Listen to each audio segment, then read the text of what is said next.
Hi, my name is Jamie Tomey, and I am pleased to welcome you to the Evanston Bound Tour series, brought to you by Artist Book House. Each week we get to talk to some amazing book artists and writers, letterpress printers, and paper makers. It's such a good time. I hope you enjoy this episode.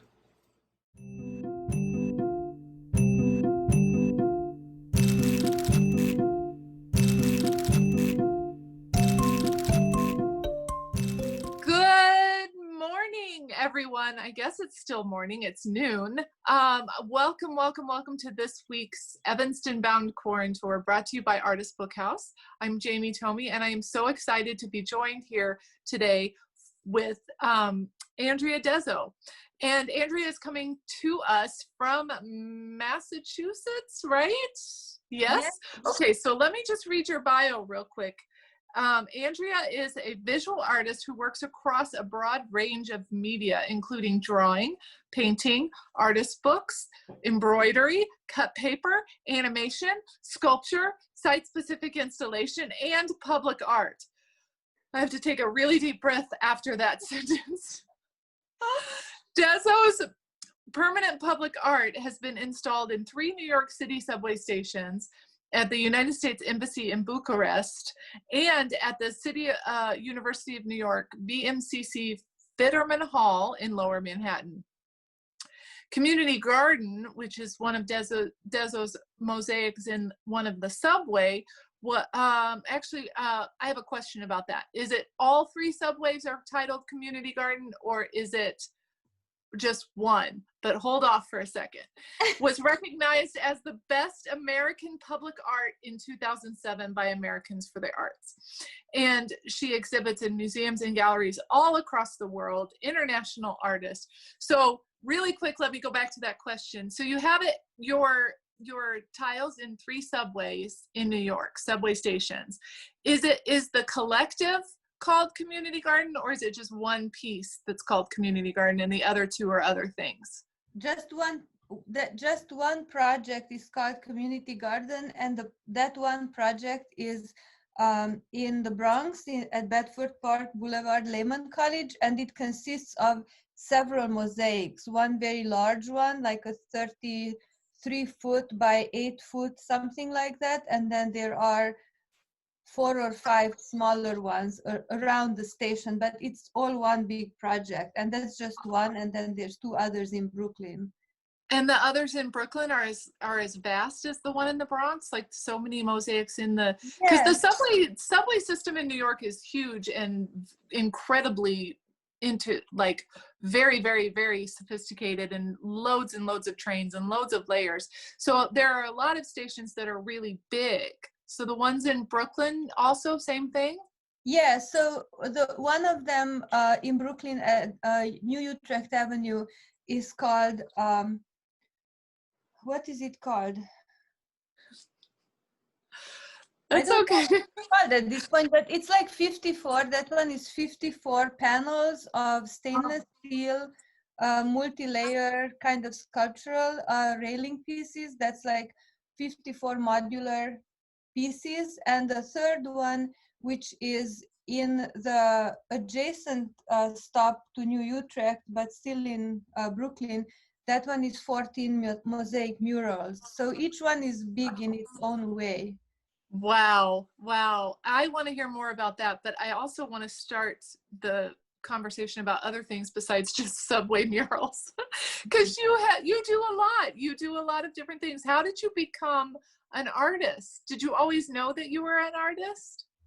Yes, I always wanted to do this, and I never quite wanted to do much else. So it's like with a lot of children, where a lot of children draw and paint and make things and make projects, but then they grow out of it. So I guess I was in that way very similar, except I didn't grow out of it. I just kept doing what I wanted to do, which is art. And so like that. But the interesting part, I think, in one way, is that when I was in college, I was actually very strongly cautioned by my professors against doing too many different media and working with too many different materials, especially doing too much with craft media, like embroidery or even artist books, because people back when I was in college felt that on one hand you're supposed to be a successful artist, you're supposed to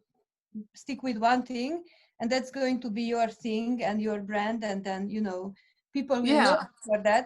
And on another hand, and this is just a suspicion, it wasn't like spelled out quite this way, like why people were a little bit against working with craft media and working with your hands and with materials.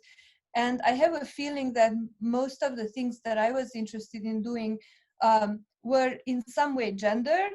So they were considered women's, craft. Embroidery, sewing, that sort of Right. thing, women's work, and not an Real art art. form.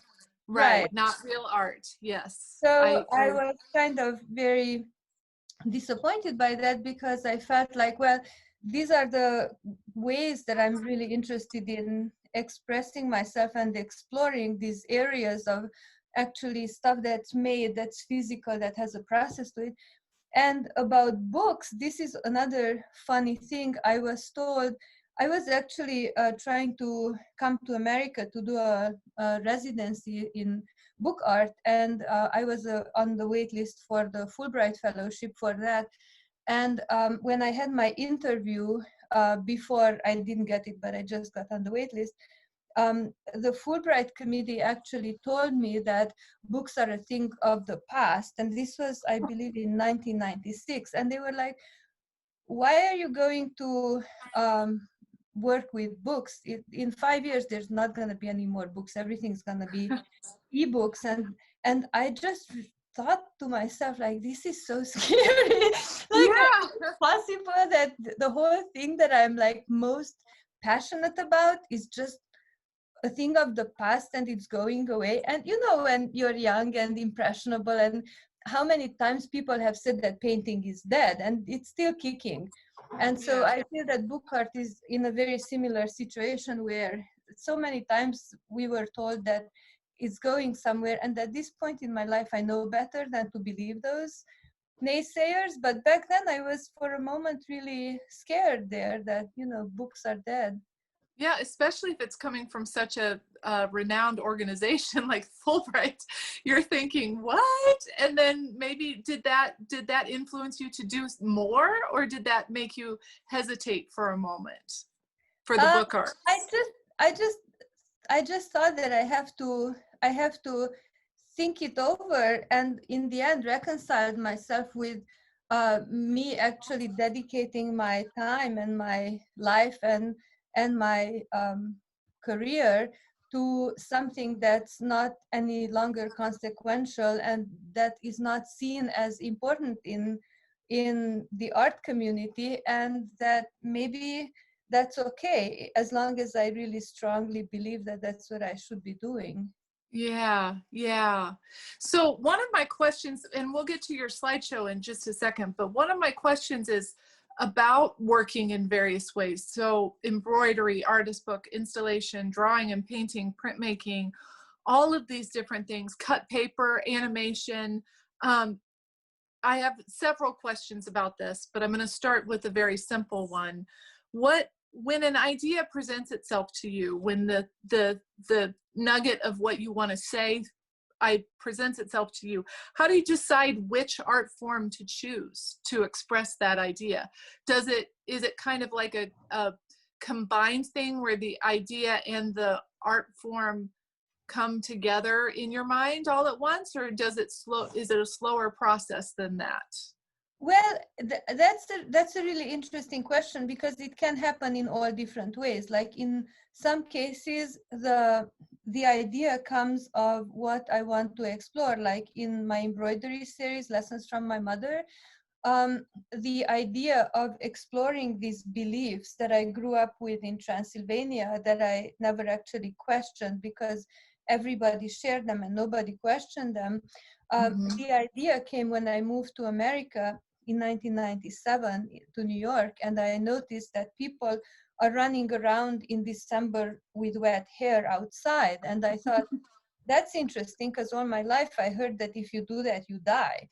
And Oh my gosh, I love that. yes. I'm sorry to laugh because I grew up hearing if you go outside with wet hair, you get a cold, not that you die. Well, So eventually die from the cold. I mean, in got it. Pennsylvania, they don't go halfway. You get the Yeah, cold, you die. It's like a clear there's a path. path. There's a path there. Yeah, So cold, wet hair, yeah. death. So that was like an idea that I thought, I wonder how many others there are like that, where, you know, I just firmly grew up, you know, hearing that all the time from everybody. And so I started to think about this, and as I thought more and more stuff came up. And so I was trying to figure out what would be the best media to explore this topic in. And that's how I came up with embroidery, that just the same way as these beliefs are perpetuated and kind of passed down from mother to daughter on the feminine line, so to speak. That's how embroidery and crafts, certain crafts, feminine crafts, are also passed down. So I thought, I have to do this in embroidery. I didn't know how to embroider, so I had to teach myself how to do that. But that's kind of another question. But here the idea came first, and then the media came next. In other projects, I want to play with a material or experiment with a technique that I'm really intrigued by. And so I'm asking myself, what can this thing do that nothing else can do, or it can't quite do it in that way, or how does this material work? And then in other cases, I get a commission. Yeah. The commission says, and it has to be done in, you know, stainless steel. And Right. then like, well, I've never worked in stainless steel, but I guess I could try. And Yeah. so it can come from all different directions. Yeah. What's your, intuitively, what's your favorite way for it to come? Does that question make sense? Like, you talked about several different ways for these combinations to arrive.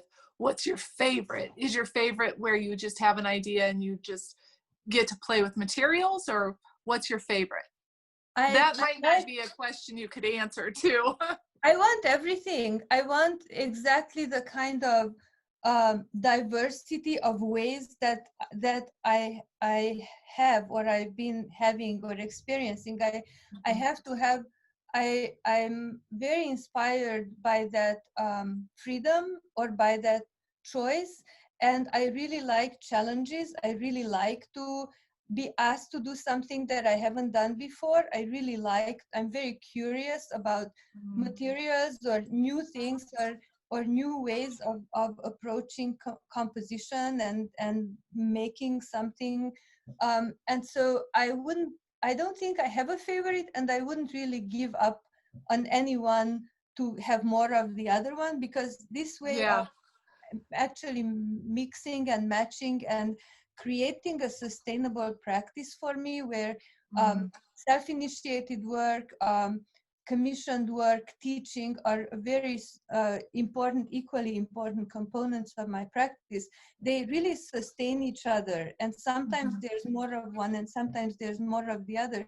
But if I would think that that's all there's going to be, like only on one side from now on, it might be not quite as energizing as the openness that anything can come, and I would have to respond to it. Yeah, and the like you said, the things feed each other. Your teaching feeds your artwork, and the different forms of artwork feed each other and inform each other as well. I love that. Do you combine things? Like, have you made an artist book that incorporates embroidery? I know you have some that have incorporated the cut paper ideas. So do you layer the different work? Are you multidisciplinary in that way, where you're layering mediums and working with that sort of thing, or have you explored that very much? So the way I've been experiencing it is that each kind of thing that I'm doing is in some way connected to the other things. There are some themes or ideas that kind of run through them all, but then also one can kind of inspire the other. So artist books, for example, one of the areas of artist books that I'm mostly interested in is pop-ups. So I've been working with tunnel books quite intensively and extensively. And so tunnel books have been like on the smaller size for me, like this kind Yeah. of size. And then tunnel books actually expanded into gallery size installations that are like 40 feet wide and like 25 feet deep and 15 feet, 20 feet tall. And the small cutouts that I've been making, the small paper cuts, became huge murals, like huge like wall-size murals, cutouts, and they became large stainless steel sculptures. So the material might vary or it might expand into both scale-wise and then into other media and other spaces.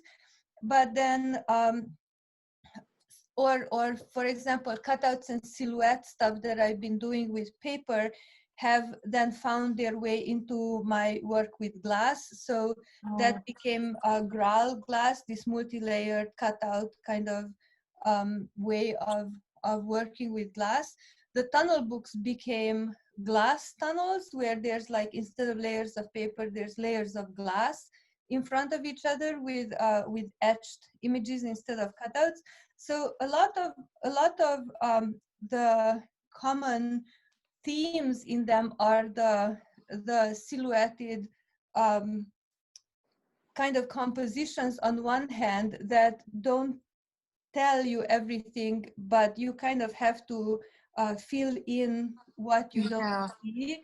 And then the layered quality of it. And topically, it's just what I'm interested in oftentimes is imagery that's somehow related to stories or narratives, folk creativity, folk art, folk literature, folk songs or music, and beliefs, like folk beliefs, and just these things kind of weave through my work. And oftentimes I'm interested in personal work that kind of comes out of lived experience.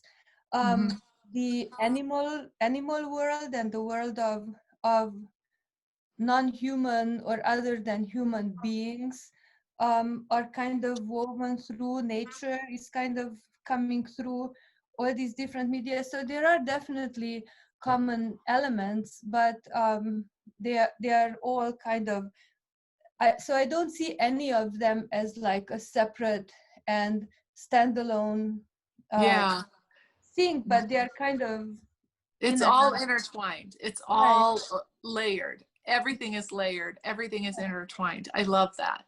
So we had a question in the chat. Nancy was asking, what do you want to try that you haven't done yet? What kind of art form or media do you want to try? I would love to try weaving. I haven't done it. I haven't had the opportunity to try weaving, but I'm really interested in the mathematics of weaving. I would love to try tapestry and large scale silk screening on textile. So extremely large textiles that you can silk screen on. I've been really dying to try those things, and so far I have not. You haven't had the chance yet. So let's go ahead and do your screen share. I'm going to make you spotlight your video, so you're going to be the little person off to the side talking when you screen share. Okay. And this is your slideshow. This is my slideshow, and I'm going to show a few projects that I've been working on along the lines of what we were just talking about.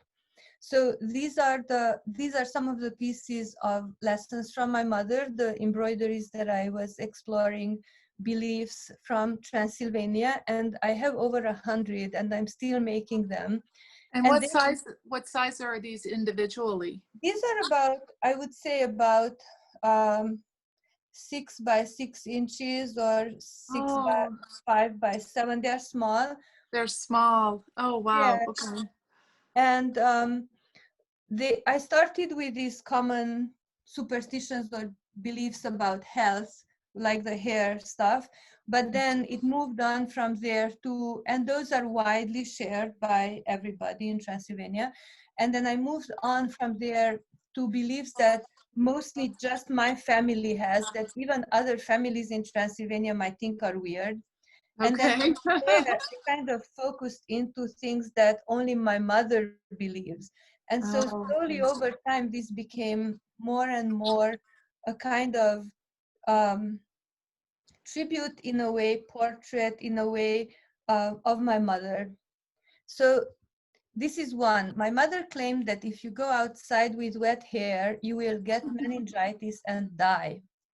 oh, I just adore this image with all the skulls in the hair. That Thank is you. gorgeous. Thank you. Many of these, in the end, you will die or you will be unhappy forever.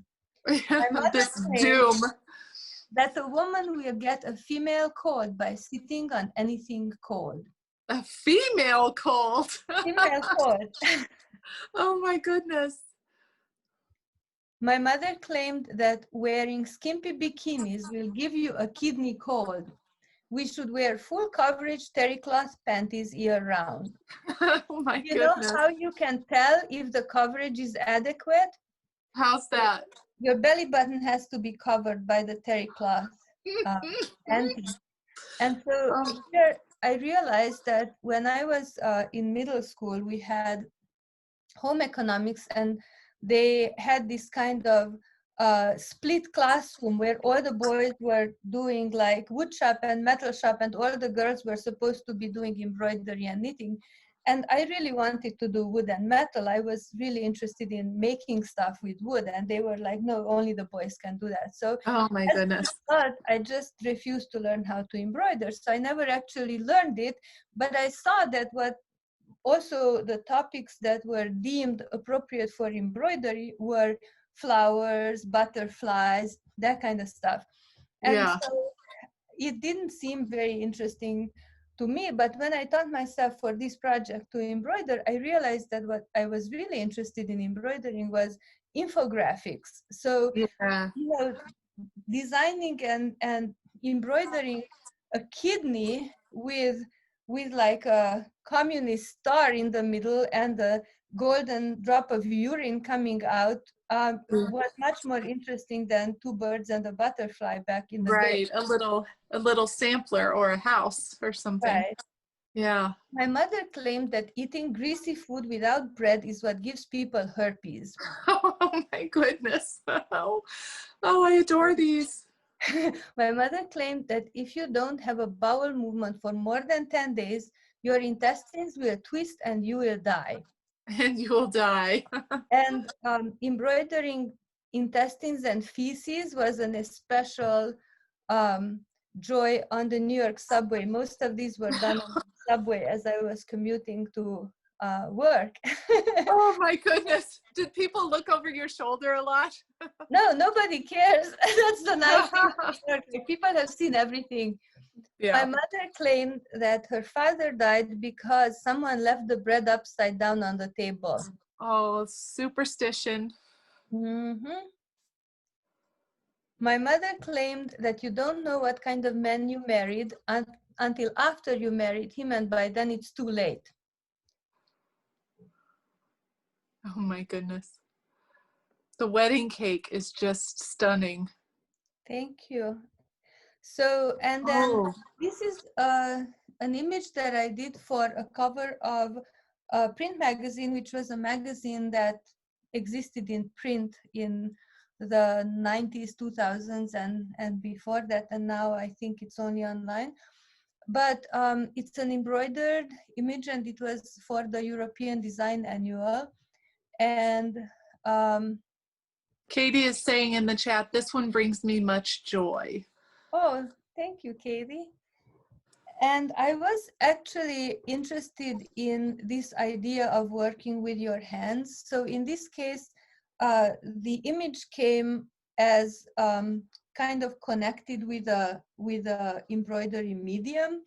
On one hand, I wanted to show that now, or when this was the cover of print magazine, Europe had all these many different small places where artists or designers lived that contributed their cultural output to the kind of cultural beauty and output of Europe, so that you didn't have to live in Berlin or you didn't have to live in Paris. You could live somewhere on the periphery of what was considered in the past the cultural heartbeat of Europe, and still you could contribute in a beautiful way to that. And the whole itself, not just the heart, is beautiful together, that there's a whole there.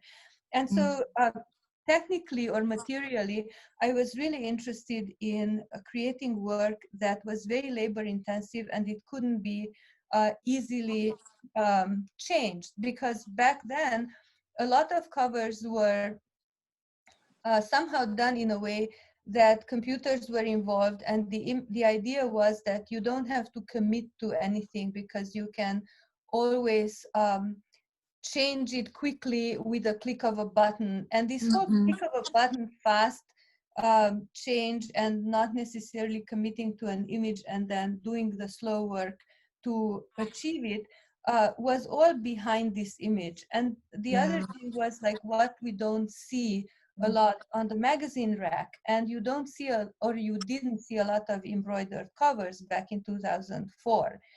And so, or any for that matter. And so I was interested in creating something that would like stop people in their tracks, because they are looking at something that they don't often look at. Then they ask themselves, like, how long did it take to make this? And why would somebody spend their time on doing something like this? Because that's an important part of my practice. Time that you put in the work, and art as devotional practice, where time is such an important commodity that you can never get more of. You can always just have less.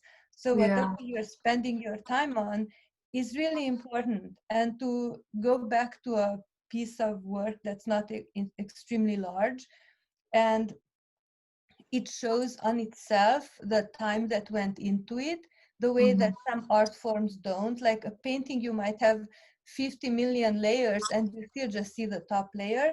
But in embroidery, you can actually see clearly the time that went into, because every stitch is visible. So it's a way of showing through the image, and also through the way the image is achieved, all these things that I was hoping to express through this particular heart image. So that's why I like showing this, because I can talk about that part of my practice. Yeah, the slow practice of it, the stitch by stitch, minute by minute, second by second layering. Yes. Yeah, that's So great. these are some of my tunnel books. These ones are the second series that I've ever done. And as you can see, there are these layers of paper that are cut out with a cutting tool, and then they are lit. This one is done with white paper, and you can illuminate them in different ways. So this one is front lit and this one is backlit, the same bunch of pieces. And then they can also be illuminated with colored LEDs. And so that's the same group of pieces in a different way. And Different lighting. So I love also how you're working with, and it's the nature of the cut paper and the layering and the lighting, but you're working with shadow as a medium as well. Yeah, I love that. We've talked about that with a couple of different artists over the course of the Corn Tours, but this idea of incorporating shadow into what the piece is and making it part of the piece and manipulating it a little bit. I like that very much, because I like not to show everything or not to tell everything, but to kind of imply things and allow the viewer to actually complete that and relate to their own experience what they are seeing. And Mm-hmm. so if I had the same image, instead of a silhouette, I would have every detail painted and expressed and in color and all that kind of stuff, then it could be only that one thing. But this way it's Right. much more open. So we don't know if it's winter or summer. We don't know if it's dawn or dusk. We don't know a lot. And that not knowing, that kind of space, open space in the work is very important, I feel, because it allows space for the viewer to come in and bring in their own experience and relate to it and fill out that empty space, and kind of it can become different things for different viewers. And I really appreciate that in a work when I see other people's work like that. So this is another series of tunnel books, and these are the same kind of white um, color and sewn on the edges. And I actually came up with this structure for tunnel books because I really wanted to make one, and I didn't really know how these layers are supposed to connect to the sides. And so Okay. the first ones I made were in 2004, I believe, and I looked online and I couldn't find any kind of tunnel book online or anything. And so I just kind of came up, I thought like, well, it must be that you have to sew it because that's kind of flexible and you can take it apart if you're not happy. And so I came up with this method of doing it with these paper buttons to the sides, and I keep doing it this way. When I teach tunnel books, I often teach them taped or tabbed, but for my own purposes, this has been working quite nicely, so I just stick with it. This is the same series from the front, like looking into them.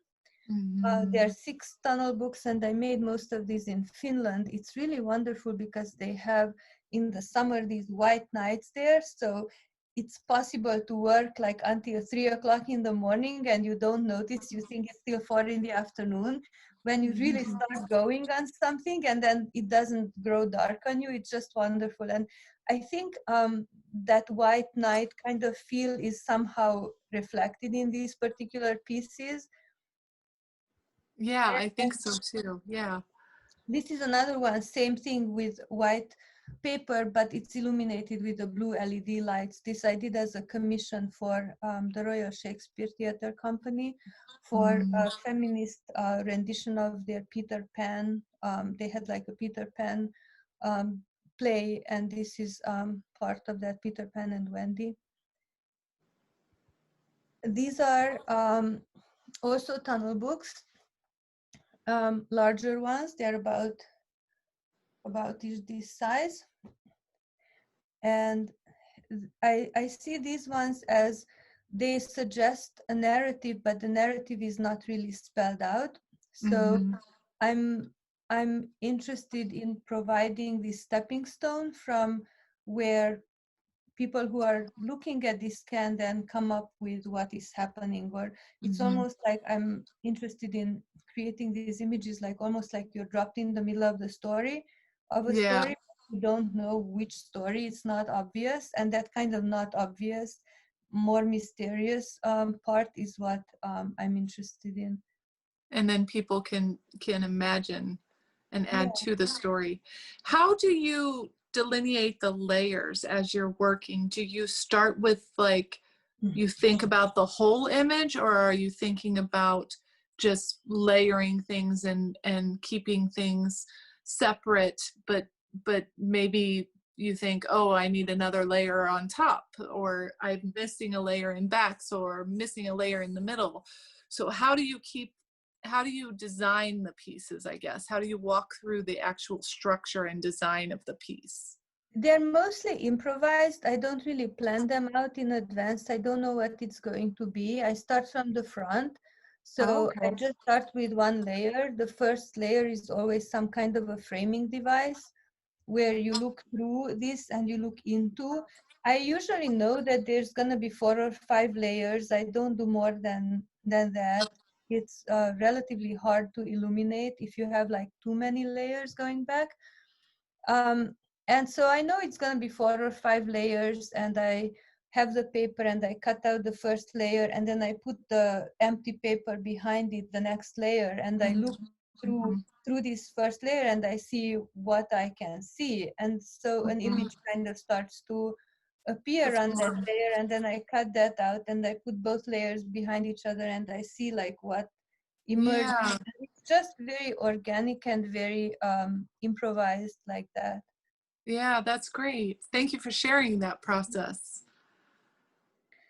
And this is a new one that I just finished. It's now on display at the Columbus Museum in Columbus, Georgia. And it's a installation. These are large ones. They are 24 by 36, I believe, inches. And it's a series of folk tales and beliefs of non-human mythological creatures that live in the Chattahoochee River, in and around the Chattahoochee. And so this one, so it's a site-specific installation for that part of Georgia where the Chattahoochee flows through. And this one is the mighty tie snake. It's an encounter with a tie snake. That's cool. Thank you. This one is a painted tunnel book that I actually painted much more like in detail, like what I was just saying before, that if there's no details, but it's just the cutouts, you can kind of make up whatever you want. And in these tunnel books, the kind of mysteriousness had to be achieved in a different way. So these I see almost as these strangely three-dimensional, but not really so three-dimension achieved through flat two-dimensional components kind of painting. And so these are small also. There are a few that I'm gonna show. This is Now, another. are you cutting the paper first and then painting, or painting and then cutting the paper? Or is this, what is this on? What's the substrate? It's paper. It's yeah, I cut it first and then paint it. Okay. So cool. Thank you. And so I always work these very small, small tunnel books. These are like 5 by 7, 6 by 8, something like that. So they were always very small. And then I was asked by Rice Gallery in Houston, Texas, to make a tunnel book for this space, like this glass, this glass space, this glass window is the side of a gallery. And so people would stand here in front of this glass and look inside, and the whole thing behind it would be a tunnel book. And wow. when they asked me, they actually saw the little tunnel books that I just showed, the painted ones at the Museum of Arts and Design. They were 30 of them were in a show as an installation. And when the curator saw those pieces, they said, "Oh, would you make one for us, but a really big one?" And I said, "Sure." And then I did the site visit and I saw this, and I just completely lost it. I got so panicked, like I couldn't imagine that this can be done. The whole thing just looked unsurmountable. So this is what that space looks like when you look at it from the front. So this was, see the floor, it's that kind of squarish floor. And on the left, so we're looking into the glass. Right, and on the left side, there's these glass doors. I'm going to show some stuff that went on these glass doors that are across from the glass window. So this is the tunnel book as it turned out. It was hugely large, and that's a person in front of it. So in that one, the theme was imaginary travel. It was called Sometimes in My Dreams I Fly. And the inspiration was the Apollo 13 mission, which was failed, which actually never reached its destination. The Houston, we have a problem utterance was related to that mission. Yeah, yeah. And it also related to the fact that I was really obsessed with space travel growing up in Romania behind the Iron Curtain. I was really interested in space travel. But we couldn't travel. We didn't have passports and we couldn't travel. And so most of our travel happened in the imagination. And so Oh, yeah. imaginary space travel, that's how big it was, that's being installed. Wow, wow. And I normally, the reason why I'm really interested in the small scale with the tunnel books is because I'm interested in this idea of not being able to physically inhabit spaces, but having to project yourself into them in your mind. And once the piece is this size, there has to be some kind of a barrier between the viewer and the work for me to achieve that goal. Otherwise, if you can just step into it, like I'm in it right now, in that picture, it becomes almost like a theater, set Right. backgrounds. And the fact that there was this glass in front of the piece and we illuminated it in such a way that viewers really couldn't tell how this thing was put together. They couldn't tell how thick the layers were. Everything was kind of hidden in a way that you could really only see this strange space that looked three-dimensional but didn't, and you couldn't quite figure out what was going on. And that kind of confused but somewhat open kind of Yeah, that, situation was something that was retained here, even though the piece was quite large. yeah, it's the mystery of the whole thing. That's right. Yeah, exactly. And so these are some details. I was trying to express that kind of feeling that you might have when you travel and you arrive to a place that's quite different from what you're used to, and then you don't quite know what is happening. You don't know what people are doing. You don't understand the language. You don't know how things are done. And you're in this kind of moment of excited or apprehensive suspension before you learn and before the place becomes familiar. And that moment of not quite being there, not quite knowing, is something that I'm very curious about. So these are the doors that were across from the tunnel book in that space. And we ended up putting these vinyl cutouts on the doors to cut down on the glare. But Yeah, although this was done because quite unexpectedly we realized there's a lot of glare from the sun hitting the tunnel installation, this was the starting point of many vinyl murals and large-scale cutouts that became for walls and large spaces. This was the first time we did that. and this is interesting because when people approach the front doors and the windows, they see the cutouts, and so maybe they can peek in and see behind the cutouts to the installation. It adds that other layer to it. That's really Right. cool. That's totally true. So this one is it's a story that I wrote and illustrated. It's one of my comic books or comic stories. It's Liderts. Liderts is a demonic being that in the countryside, in some Transylvanian villages, people are really into and believe in. And so Liderts is a story about a board office worker, contemporary setting of a board office worker in a American city, maybe New York, who is trying to do online dating, but is not very happy with the results, with a kind of man that he meets in this way. And so on one day, passing a fortune teller's window, decides to go inside and ask for advice. The fortune teller gives her a little egg and tells her to put this egg under her arm for 3 weeks and warm the egg under her arm. And in 3 weeks, out pops a little demonic man who is very, very, very tiny. It fits in the palm of her hand. This is the leaders.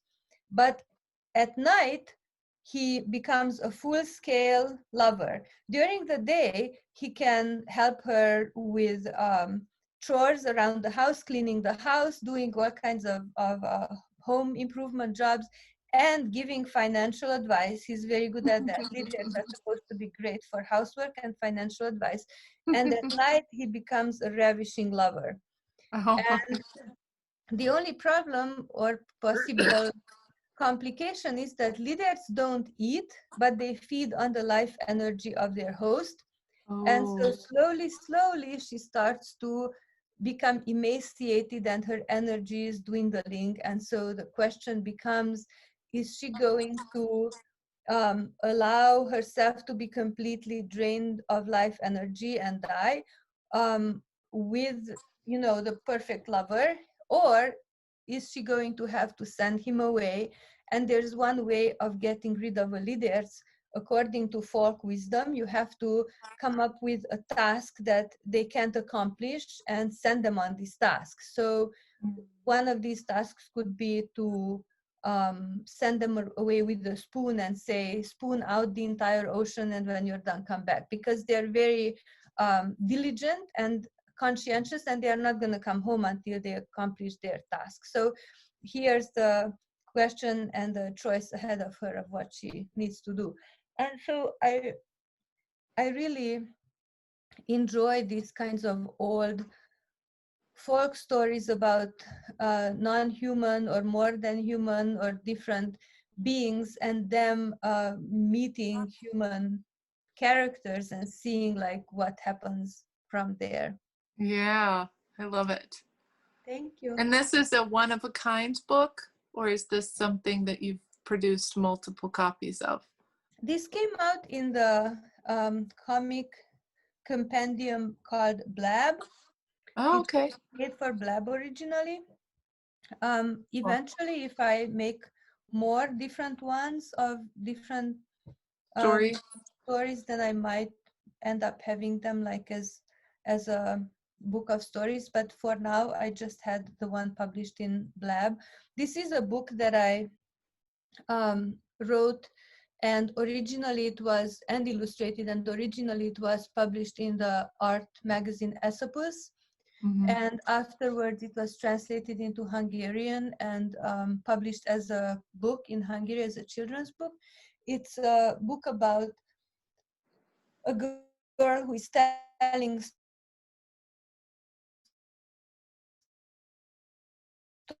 stories about her grandmother, and these are very her imaginary friends, and passed away, and this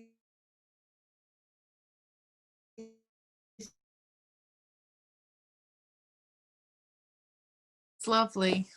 Thank you. This is a book cover, and I did the inside illustrations for a book that recontextualizes traditional classic fairy tales. So it's that's the cover, and on the left is an illustration from the book. It's the Bluebeard Castle. And the right was Little Red Riding Hood. Yeah, that's on the cover, the Riding Hood. And then this one is the cover and illustrations for the Brothers Grimm. And I did it during my last sabbatical, which was 3 years ago. And it's for the complete first edition of the Grimm fairy tales. And what's really interesting to me about this book, and I think in general, is that this is where the first edition of the first German edition was actually translated into English. Traditionally, the English translations, the regular, ordinary English translations, are done from the 7th German edition.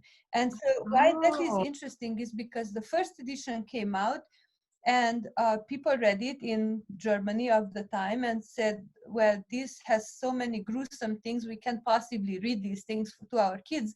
So let's go back and take out some of the bad stuff and then republish it. So they did that. They came up with a second edition. People still found it pretty bad. So they kept taking out the gruesome stuff and the weird stuff and kept molding the stories. And so the seventh edition was pretty sanitized. And so that's the typical one that we know in English. And that's still not the Disney edition. That's still a pretty right. crude Pretty edition. gruesome. Right. Yeah. So here, Jeff Dipes went back to the first edition and translated it into really enjoyable and readable colloquial English.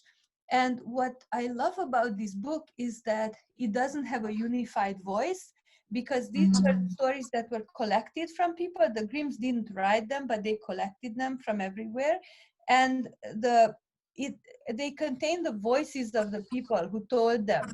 And so each one is different, and there's no such thing as there's a lesson at the end in most of the stories. Sometimes, stuff just happens. And some of them are really short, some of them are really long, some of them just read like a strange nightmare. So to me, it seemed like it's an encyclopedia of folk imagination rather than a unified kind of literary oeuvre or piece. So these are some of the illustrations. There are 20 illustrations inside. There's about 200 stories. Nancy's a retired librarian, and she mentioned that they collected the stories from women mostly. That's true, Nancy, that's right. And of course, you know how things happen, where that this was my second sabbatical ever, and I was thinking, I'm not going to do anything during this sabbatical. I'm not going to take on any projects. I'm not going to even think about making stuff. I'm just going to leave all this space and see what emerges, this kind of big emptiness. And sure enough, the next week, this project came in. Yeah, and you had all this work to do. And it was just not one of those projects where I just couldn't say no to it. It was just so amazing and so intriguing, such an amazing opportunity to illustrate Grimm and to illustrate this kind of Grimm that's like so back to the source.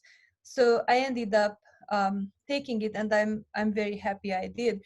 So here I'm going to show a little bit of how one composition or one work can then become something else. So in the middle, on the bottom middle, there's this illustration of the wild man, and this is the illustration, and this illustration has been translated into this etched glass panel. That's an illuminated etched glass, and then from the etched glass I created this blind embossed print. Oh yes. And so this is one with the devil and the green coat on the etched glass panel, and that's the print. And these ones I made at Pilchuck Glass School, where I did an artist in residency. I was invited to work with glass, and Pilchuck has this amazing program where they invite artists, and the requirement is that the artists have never worked in glass before. And the reason why they do this is because they experienced that people who have no idea, they come in and they ask things to be done that either can't be done or was never tried, because it's just not necessarily something that people feel that it should be done in glass. But by outsiders coming in and really wanting to try these things, a lot of times people who have a great experience in glass, they have master's degrees and many, many years of working with glass, they ask themselves, well, why do I think it can't be done? Maybe it could be done. Let's try to do it. And so it infuses some kind of energy into the environment and into the profession by having these people who know nothing, this kind of like beginner's mind, kind of, you know, in the it's a freshness, it's a breath of fresh air that comes in. Right, this kind of not knowing and having the audacity seemed beneficial on both sides. So I started to make these glass works there, and Charlie Cohan, who is a professor in printmaking at the University of Hawaii Manoa, introduced me to vitriography, which is printing from glass plates. It can be either blind or color, but it's somehow always embossed in a way. And And this is one of the glass. I'm sorry, Ben is mentioning in the chat, Ben is a letterpress printer, and he says, I love these. Thank you, Ben. This one is the similar glass, etched glass plate, but these are 10 plates behind each other, and they create this inner space, like a tunnel book. Like a tunnel book, yeah. That's great. Okay, just to let everybody know, it is 12:58, so if you have to leave, please go ahead and leave. Thank you for coming. Andrea is going to continue if you want to stick around. Thank you. Is that okay, Jamie? Oh, absolutely, 100%. Please continue. And we're all fascinated by this, and if people need to leave, they know they can. So thank you. Yes, continue. Okay, so this is another glass. This is the Graal glass. It's an orb, and this is several layers of color that are then etched back and blown out again. And these are pieces that will show November 7th. I have a show opening in Seattle at Traver Gallery, where a number of glass pieces, pyrovitriography, regular vitriography, and paintings will show. And these are some more of the Graal. Now, were these all done at the same place during the same residency, or did you continue to explore glass after that first residency? I did. I continued to explore glass, and I went back to Pilchuck to teach a couple of times. And these ones, the orbs were made last year at the Museum of Glass in Tacoma, Washington. So I did a residency at the Museum of Glass, and these were done there. So, and then this one is one of my public art pieces in Brooklyn, New Utrecht Avenue, and it's actually called Nature Rail. It came back. Oh, it came back to you. You remembered. And Regin is saying, thank you, Andrea. Beautiful work. Thank you. And these are stainless steel panels. And the question that I have when I make public art is, why should this work be in this station? Like, what kind of relevance or relationship does the station have to the work that it's going to receive? And so in this case, I was working with paper cut as a folk art tradition. The immigrant groups that made up this neighborhood historically, I researched, and every group had a strong tradition in cut paper art. And even though different traditions prohibit different things and promote other things. So for example, in traditional Eastern European Jewish paper cutting, human figure is not usually shown. But every tradition that I researched of the immigrant groups who historically made their home in this neighborhood had plants, animals, and symmetry. And so this is the modular composition of animals and plants that can live and thrive in an urban environment, such as this environment in Brooklyn. So there are animals like squirrels and bees and birds and butterflies and rabbits and plants and vines. And this is the silhouette drawing of the piece. So these panels can be turned either right or left to vary them and to add variety to the way they follow each other so that it doesn't become mechanical. And they're double layers, so that makes it more sculptural, that an extra layer was cut out and soldered or actually glued. Well, it wasn't really glued or soldered. It's like more like a kind of metal fusing on top, so that it's more sculptural. Yeah. And it looks like that from up close. Yeah. That is really great. Thank you. And And but they don't, do they, are you able to, or is the subway system able to go in and shift them around, or this was the way that you ended up installing them, this is permanent? yeah, this is the way they ended up. This is permanent. Depending on where they were, we had to vary a little bit the sizes or the cuts. Like you see Yeah. on the very left, there's a very small piece, a very small Mhm. panel. So in Yeah. each location, it had to fit, it had to flow, and it had to work with the kind of view that's behind it from the street. And Yeah. hopefully, ideally, to work when you're looking from the street level up and the background is illuminated, and also from the level where you're walking. And so this kind of became, in a way, the visual identity of the station, because it winds Mhm. through the whole station. This is a Mhm. station where two subways intersect. So No, okay. I got, after a few years of installing this, I got um, I was asked to create the adjacent station that's adjacent to this one, an exploration of this same um, topic or formal, language that is explored in these panels, but through color and through mosaics. So these are the 14 Oh, mosaic panels in the adjacent station that work with the same imagery, but you're clear that you're in a different part or a different yeah. station. This Yeah. kind of guides you through that. And so Yeah. one thing that I'm really excited about when it comes to public art is that children or people who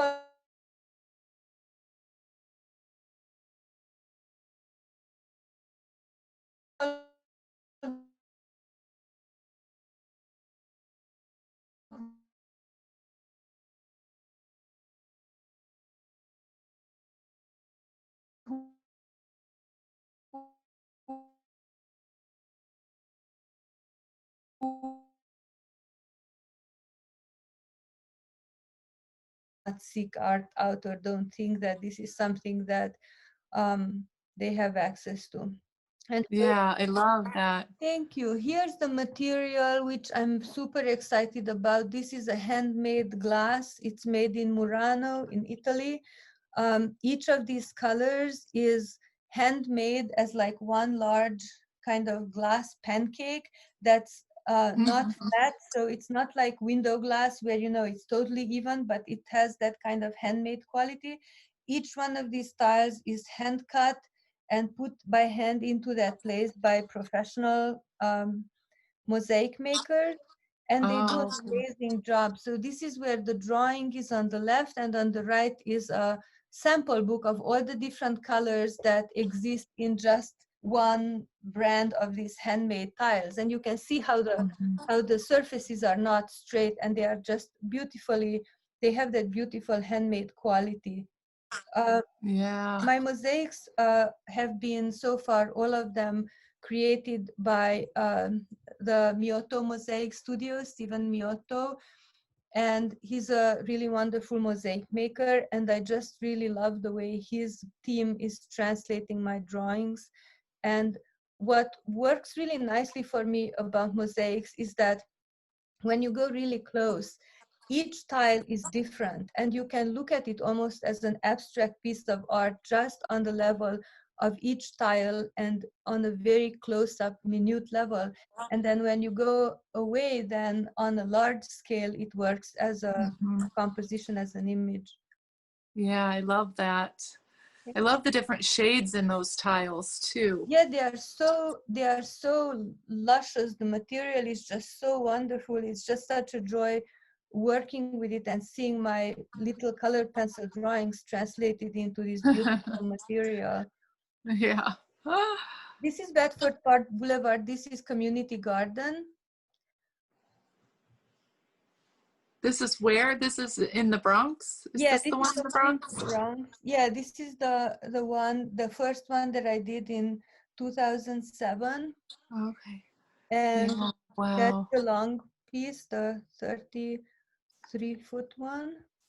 So Nancy's asking, do you decide tile by tile where each piece goes? No, I don't. I make the drawing and I select colors with a fabrication team, and the fabricators decide where every tile goes. They send me a sample at the beginning, about a 2 or 3 foot by 2 or 3 foot sample. And we decide on how the areas that are white are going to be laid, because see, if you look in this one, the background is laid fairly straight, but still not like bathroom tile, but there's Right. kind of variation. But if you look at this one, see the white background is like undulating.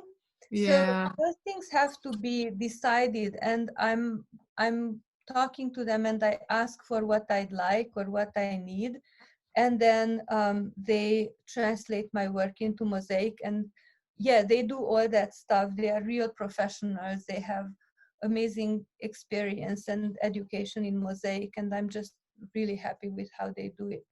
Mm. This one is another one by fabricated by the same studio, Myoto Mosaics, and this one is in Manhattan at Fiterman Hall, Borough of Manhattan Community College. It's 5 different mosaics of this size, and on 5 different floors. They are about 2 flights each, and there's one that spans 10 stories on the other side of the building. And Wow. this one is called In the Air, and this is how they fabricate it. See how they cut up all the tiles and they are laying them on the table. In this one was in Italy, and this is animals and plants that fly through the air, that are inspiring and non-threatening. This building came down at 9/11. It had to be rebuilt because of that. Oh, And yeah. so I wanted to create a mosaic that shows the non-threatening, beautiful entities that make air their space of living, so that people don't always have to feel threatened by things that come through the air. Mm. This one is dragonflies, dandelions that fly through the air. Mm. That's beautiful. Detail. Thank you. American bumblebee. Oh, Katie is saying she loves these. And Thank Nancy also said thank you. And the tile conversation is fascinating. Thank I you. love that bumblebee. Thank you. It's really big. It is big. And then the last little grouping of work that I'd like to show is some of my prints.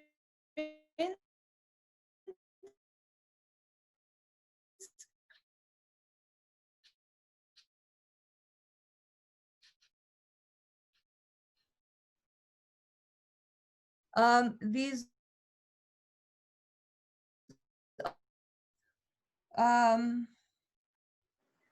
like a full sheet of reeves or Okay. arch, like 40 Large, the inches larger wide, size. something like that. This one is called You Have Many Friends. Katie is saying she loves these and they're amazing. Thank you. And this one I made in China at the Guanlan International Printmaking Center. And it's a layer of stone lithography with 5 layers of silk screen. Oh. This is monotypes that I made in during a residency in Kauai after a trip to Australia, and it's a painting on monotype with animals that one encounters in Australia. These are some details. Those are just great. Thank you. And this is another painting of mother and child, and these are the kinds of birds that they put their egg in some other bird's nest, and then an enormous baby comes out where they're much bigger than the parent bird. So this is that situation here, explored in painting, and this is a detail of it. Another monotype with painting on top. Wow. And that's my website. That's your website. And that's my Instagram, where I put up more like in progress work. So anyone who wants to be in touch, please be in touch through my Thank Instagram. you. Wow, that's great. Thank you so much. Thank So if you. you go ahead and stop your screen share, we can wrap up Yep. our conversation. I love that. And one of the things that, let me stop your cancel. One of the things that stands out to me in all of your work across the board, of course, you have a particular style, but just that idea of thematic continuity where you're thinking about nature, you're thinking about dreams, you're thinking about folk tales. There's kind of an overlap in that situation and your thematic ideas as well. And I just love how you're utilizing all of these materials to express these different things. It's just so fascinating. Thank you for being with us today. Thank you very much. Thank you. Oh, of course. And I'm hoping people, there are only a couple people who ended up leaving. And Ben is actually saying he's got to run. Thank you, Andrea. Beautiful work. So I know a lot of people, there were just a few people who had to leave. But I want to thank everyone for being here for this fascinating Quarantour with Andrea Dezsö. And I hope that you will follow her on Instagram and go to her website and support her work. One of the things that we were talking about earlier is the fact that she's on sabbatical and is looking forward to taking a break from very, very cold New England. And then she's switching colleges where she's going to be teaching. So we wish her well on that. Todd says, love your work, Andrea. So thank you for coming. And if you would like to, if you're an audience member and would like to support Artist Bookhouse, of course, you can always go to our website. We have more things coming up in October for A House Haunted Month. So keep your eyes peeled on the Facebook group, on the Instagram page, and of course on our website. Hi again. Thank you so much for watching this week's Quarantour. We really appreciate your support. If you want to learn more about our guest from today, please read the description below. And if you'd like to support more programming like this, coming from Artist Bookhouse, please visit our website at artistbookhouse.org/donate. Thank you again for joining us.